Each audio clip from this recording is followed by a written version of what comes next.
Hi guys, welcome back to another YouTube video of the Fosu family. Thank you so much for tuning into our channel. Thank you so much for your continuous love and support that you guys have been showing us, or rather showing me, because mostly I think you guys see my face.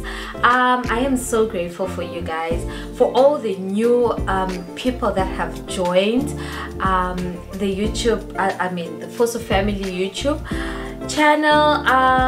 I just want to say thank you guys for deciding to subscribe to my channel. I am sure you guys are gonna love it here.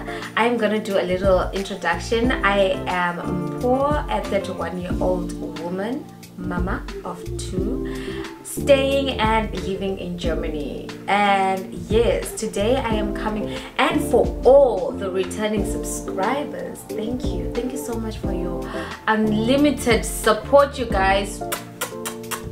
I'm blowing all of you guys kisses because you guys are the real OGs. Yes, today I am coming to you with I don't know if I can say a highly recommended video,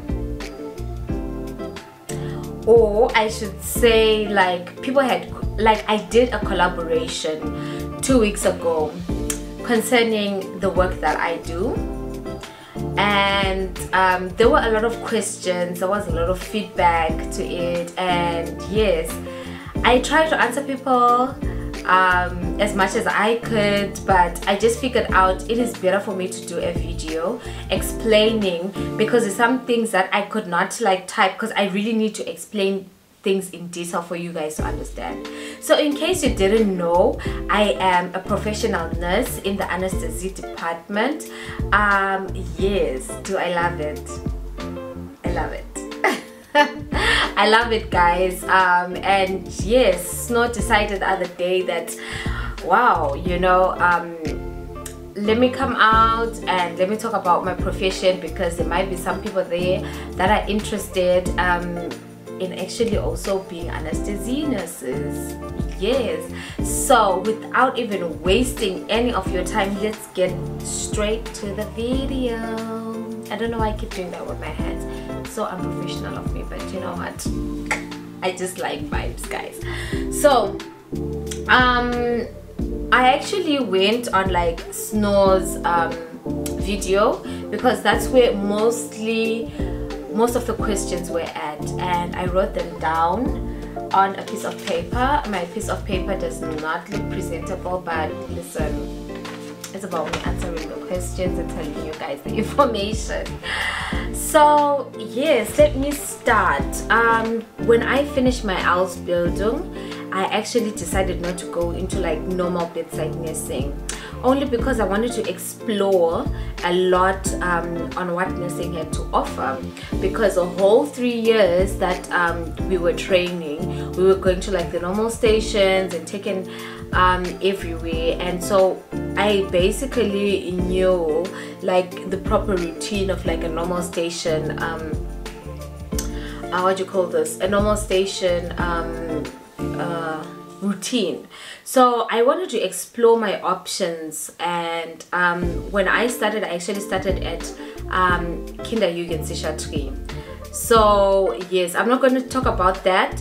If you guys also want information about the Kinderjugendpsychiatrie, it's a very interesting one too, where it's less of your body getting tired, because you have to like do most talking and not body lifting, and that was also an interesting one. But I decided to change because I was starting to forget like what I had learned the whole 3 years, because in psychiatry, or it's less of medical stuff and more of mental psychological stuff. So I wanted to not forget that, and so I went into anesthesia nursing.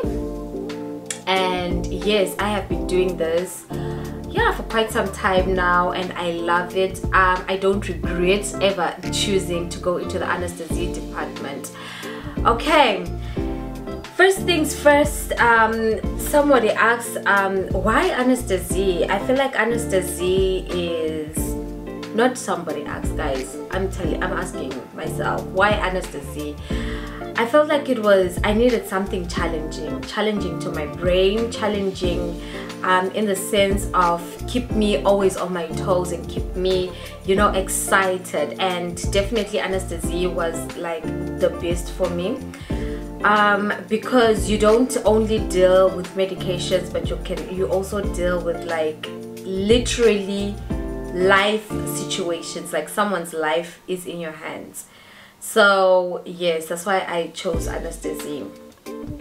The medication that you actually give, or yes, the medication that you actually give to the patient, is very important that you are precise on what you know, what medication you are like giving to the patient, because you cannot just like inject medication without knowing its work and what are the like effects of the medication. So it's a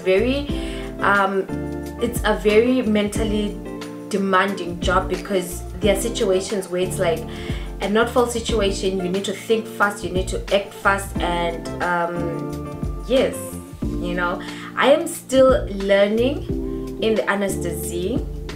I am not yet, like, I cannot tell you guys confidently to say, you know what, I have got like the most experience. Like, I'm still in the process of bettering myself and learning, and every day there's something to always learn. So that's what I love about it too. So every hospital has different departments that they actually specialize in. The hospital that I am in actually specializes in almost everything, because it is a big hospital. So we have like the orthopedy department, we have the visceral chirurgy department, that is like the digestive system chirurgy. We have Haar- und Ohr, also Hals, Nase und Ohren Chirurgie, also department. We have also the gynecology department, we have the Kreisel department, we have the Herzkreis. So those are the departments that we have. So going into a big hospital with all these departments also helps you to actually, you know, the different departments and how to handle different situations, because we actually do rotate like the operation cells.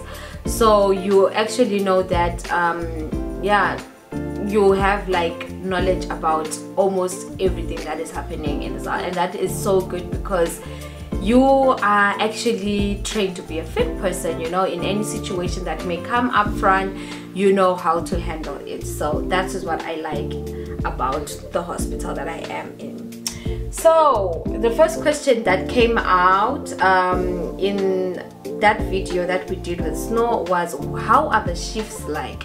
So the shifts of this department, the anesthesia department, is actually different from the normal station, only because normally the operation started at 8 o'clock, and I don't know if it's like this is a standard for every hospital, but I'm talking about only my hospital.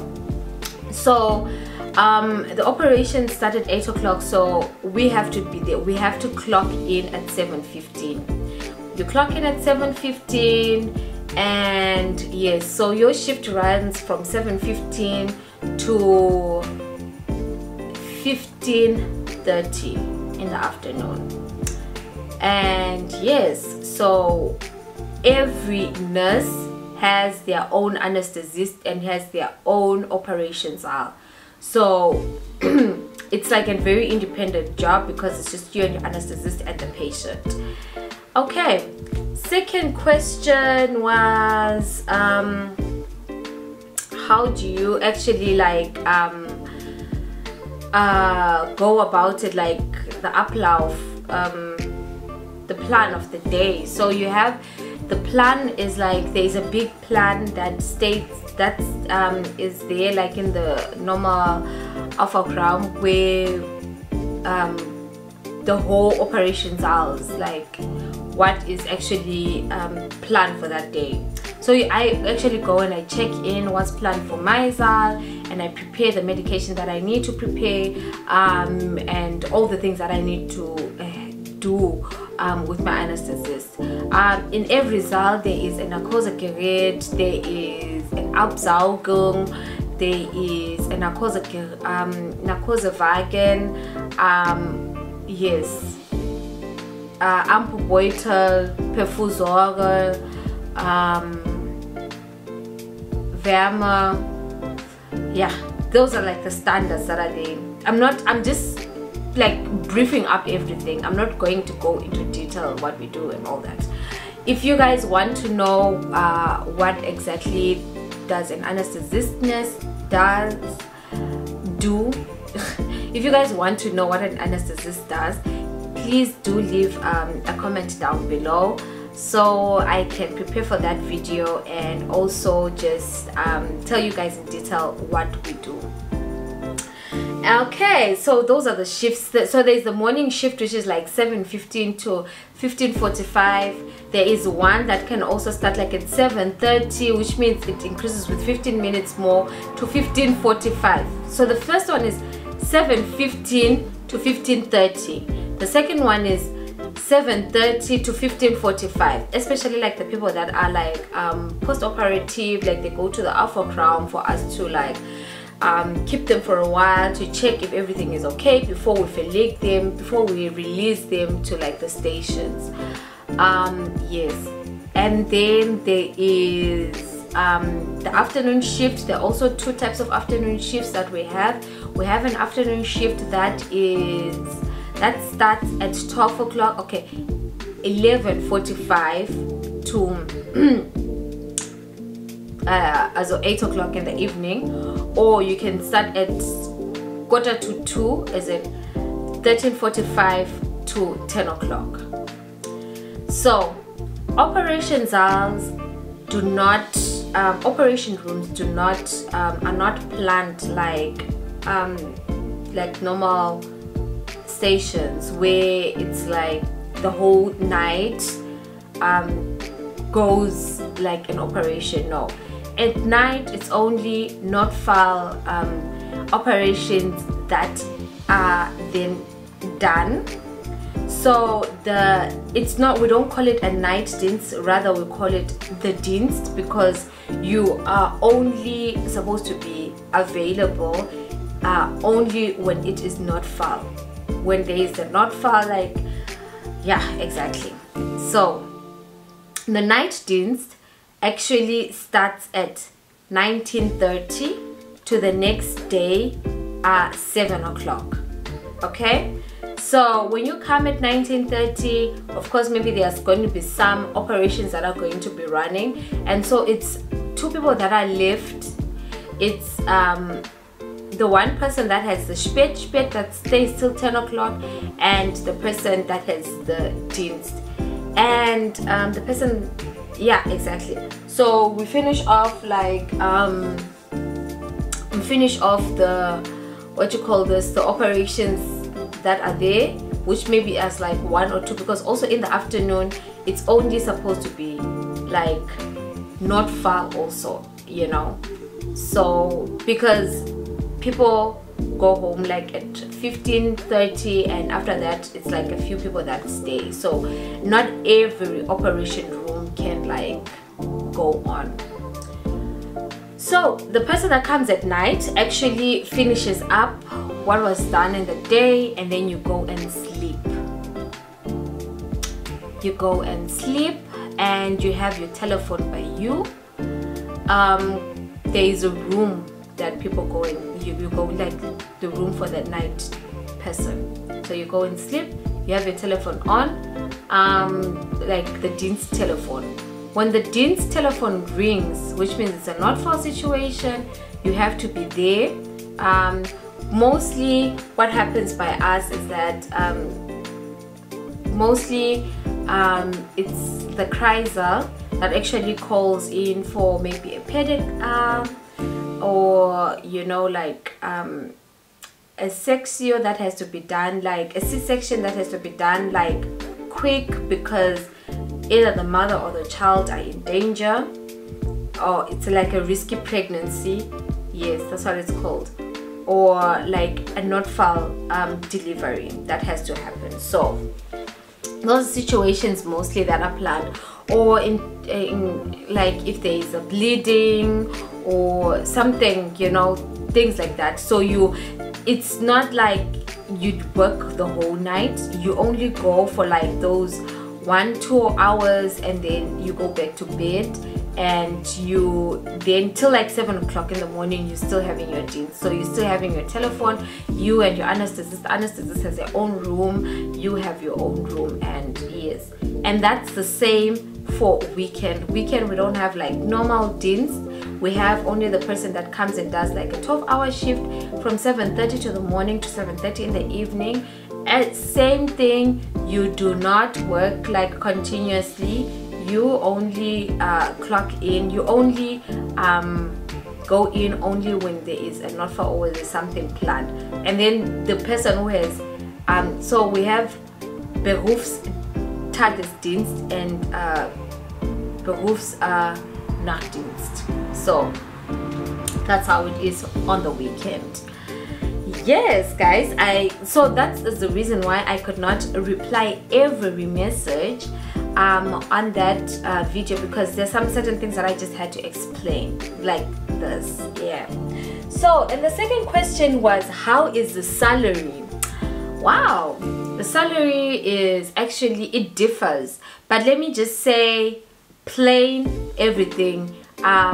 Expect maybe like, I don't know what is the minimum paid salary right now.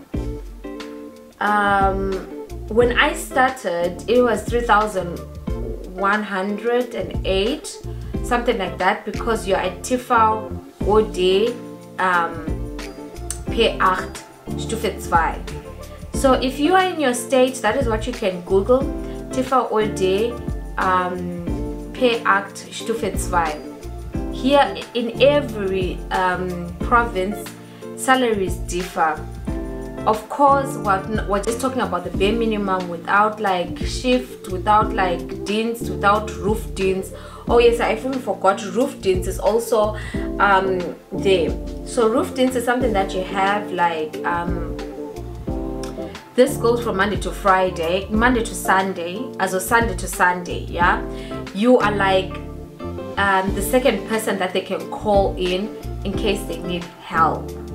For instance, let's say the night DINS, the person with DINS has like a going on operation room, and maybe like the Kreisel calls to say, oh please, we need help to put a PDA.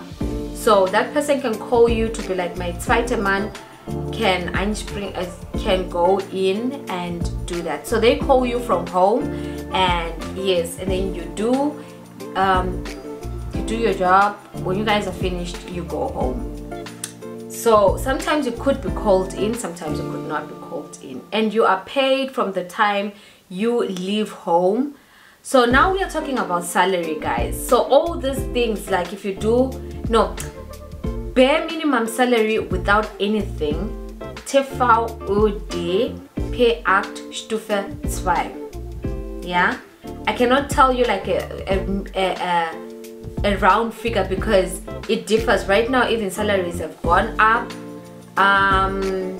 Yes, so you just Google that, and then you know, like after your taxes, this is what you get. And yeah, so if you guys want like an idea, that's what it is. That was a plain, without any what you call this, without any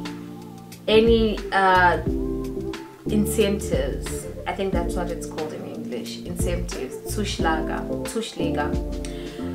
So when you do like your DINS, your 12-hour DINS, depending also when you do it on weekends, when you do it on holidays, that also is an extra incentive that is added to your salary. When you do the roof DINS, extra incentive that is added to your salary. When you do shift DINS, there's an extra little minimum incentive added to your salary. So those are the incentives that I added to your salary. I hope I have answered the salary question. The third question was, do I do a Weiterbildung after the normal nursing to go into like I think the person was trying to say, do I have to have a Weiterbildung to go into be an anesthetist? No, you don't. Because this is a very demanding job. They first need to see if you are capable of doing it. I think also you need to see if you would like it. So I think they cannot just put you to say, okay, you have to have a Weiterbildung. Of course, maybe there are some that would like already to have like people that have already good experience in it, or already a Weiterbildung into it, because sometimes I think the learning process is cut off. They don't need to teach anybody, because teaching people from scratch, I found that it was a little bit strenuous for them, because now there are few people that can do the Dienste and so forth.